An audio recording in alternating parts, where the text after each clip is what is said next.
Fridge ഉപയോഗിച്ച് എങ്ങനെ നമ്മുടെ ഡെയിലി ജോലി ഭാരം കുറയ്ക്കാം. ശർക്കര ഉരുക്കി പാനിയാക്കി ഇതുപോലെ കുപ്പികളിലാക്കി ഫ്രിഡ്ജുകളിൽ സ്റ്റോർ ചെയ്ത് വെക്കാം. വളരെ എളുപ്പമാണ്. അതേപോലെ നമ്മൾ സാമ്പാറിന് വേണ്ട മറ്റ് കറികൾക്ക് വേണ്ട കഷ്ണങ്ങൾ നുറുക്കി കുപ്പിയിലാക്കി വെക്കാം. തേങ്ങ ചിരണ്ടി ഒരാഴ്ചത്തേക്കുള്ളതൊക്കെ ഫ്രീസറിൽ സൂക്ഷിച്ച് വെക്കാം. അതുപോലെ തന്നെ ഇലക്കറികൾ എപ്പോഴും ലഭ്യമാകാൻ വേണ്ടി ഇവ ഒരാഴ്ചത്തേക്കൊക്കെ ഇപ്പോൾ മുരിങ്ങയിലാണെങ്കിൽ പറിച്ച് കുപ്പികളിലാക്കി സൂക്ഷിച്ച് വെക്കാം.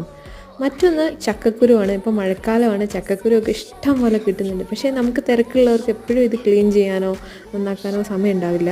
അതുകൊണ്ട് കുറച്ചധികം എടുത്ത് നന്നാക്കി ക്ലീൻ ചെയ്ത് ഇതുപോലെ ടൈറ്റ് ചെയ്ത് നമുക്ക് കവറുകളിൽ ഫ്രിഡ്ജിൽ സൂക്ഷിച്ച് വെക്കാം. പിന്നെ സാധാരണ പോലെ ഒരാഴ്ചത്തേക്ക് വെളുത്തുള്ളി ഇഞ്ചിയൊക്കെ ക്ലീൻ ചെയ്ത് വെക്കാം. മല്ലിച്ചപ്പ്, പുതിന, കറിവേപ്പില മുതലായവ കഴുകാതെ, വെള്ളം തൊടാൻ പാടില്ല, വൃത്തിയാക്കി വെച്ച ശേഷം ടിഷ്യൂ പേപ്പർ ഇട്ട് ചെറിയ കുപ്പികളിലാക്കി അടച്ചു വെക്കാം. ഈർപ്പം തട്ടി നശിച്ചു പോകാതിരിക്കാനാണ്.